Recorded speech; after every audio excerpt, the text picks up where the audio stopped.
निवासाय नित्याय परमात्मने बलभद्र सुभद्राभ्यां जगन्नाथाय नमः। जय जगन्नाथ, जय ओडिशावासी, जय पंचसखा समस्त भक्त भक्तगण को मोर नमस्कार। मु श्री युधिष्ठिर महालिक आज मालिका आलोचनार विषय आम आलोचना करने को जे कली जुगरे श्रेष्ठ होउछि महामंत्र नाम जो राम तारक मंत्र जहाँ कि समस्ते जपिवा द्वारा ये संसार मुक्ति पाइबा एवं कलिजुग रक्षा पाइबा। ये कलिजुग होउछि महामंत्र सार जो महामंत्र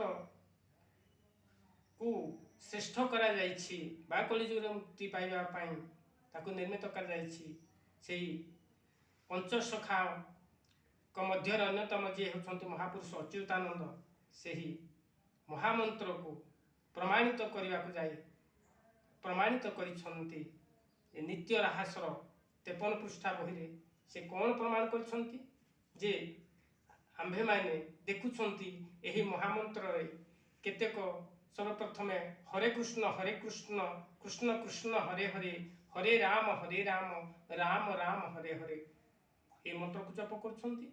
आउ केतेक मध्य हरे राम राम राम हरे हरे हरे कृष्ण कृष्ण कृष्ण हरे हरे ये कथा को जप करछन्ति।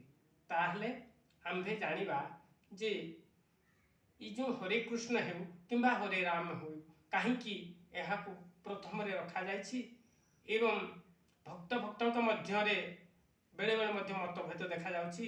केही भक्त कहउछन्ति हमर हरे कृष्ण जेहेतु बड़ तेणु हरे कृष्ण आगे रहिबो।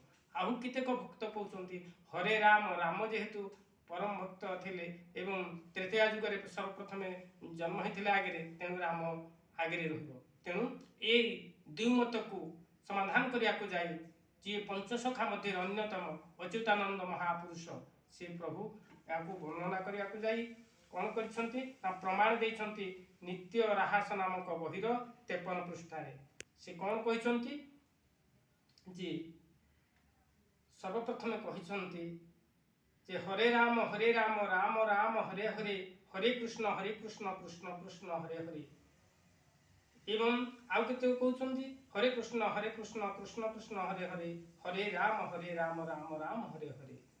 तेबे यही हरे राम किंबा हरे कृष्ण को भक्तों मध्य थिबा यही नीति को भक्त भक्त मध्य थिबा मतभेद को दूरीभूत करिया को आज महापुरुष अच्युतानंद प्रमाण करछन्ति। से कौन कहउछन्ति जे आमर हिंदू धर्म परंपरा अनुसार दुई भाग विभक्त करा जाइछि। गोटे होछि उत्कलीय परंपरा एवं अन्यटी होछि गौड़ीय परंपरा। तेबे उत्कलीय परंपरा अनुसार नियम कौन ना अच्युतानंद महापुरुष कहउछन्ति जे यही उत्कलीय परंपरा अनुसार हरे राम राम राम हरे हरे यही मंत्र श्रेष्ठ एवं गौड़ीय धर्म परंपरा अनुसार हरे कृष्ण कृष्ण कृष्ण हरे हरे ये होछि श्रेष्ठ। काहीकि ना उत्कलीय परंपरा अनुसार हरे राम होछि बीज मंत्र एवं गौड़ीय मंत्र अनुसार गौड़ीय धर्म अनुसार हरे कृष्ण होछि बीज मंत्र।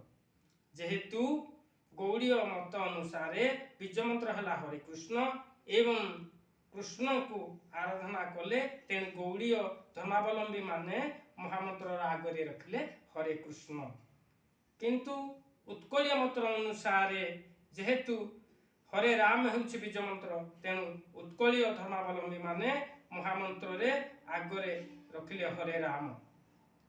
मात्र उभय मत अनुसार भगवान एक बोली महापुरुष अच्युतानंद नित्य राहास नामक बहिर 53 पृष्ठारे यहाँ प्रमाणित करिसंति। तेणु उभय हरे कृष्ण किंबा हरे राम जी होचंती राम सी होचंती कृष्ण उभय होचंती भगवान। एक कथा को मध्य आगो को आउटी गले आमे जानिबा सूचई दैछंती ଅଚ୍ୟୁତାନନ୍ଦ ମହାପୁରୁଷ ସେ କ'ଣ କହିଛନ୍ତି ନା ଉତ୍କଳୀୟ ଧର୍ମ ଅନୁସାରେ ନୀତି ଅନୁସାରେ ବୁଝେଇଛନ୍ତି ହରେ ରାମ ରା ବୋଲନ୍ତେ ରାଧା ବା ପ୍ରକୃତି ମ ବୋଲନ୍ତେ ପୁରୁଷ। ଗୌଡ଼ୀୟ ପରମ୍ପରା ଅନୁସାରେ କ୍ରୁ ବୋଲନ୍ତେ ପ୍ରକୃତି ସ୍ନ ବୋଲନ୍ତେ ପୁରୁଷ। ତେଣୁ ଯିଏ ହିଁ ରାମ ସେ ହିଁ କୃଷ୍ଣ।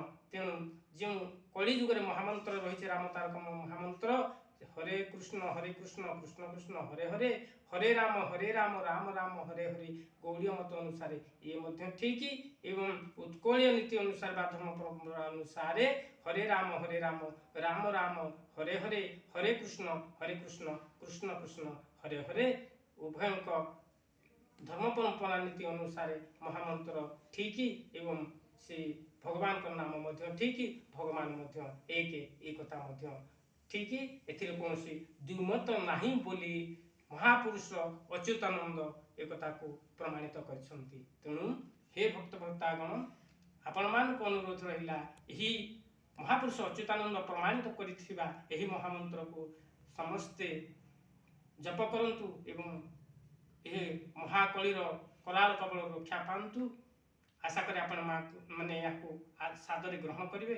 ଯଦି ବା କୌଣସି ଭୁଲ ଥାଏ କ୍ଷମା କରିବେ। ଆଜି ପାଇଁ ଏତିକି। ନମସ୍କାର।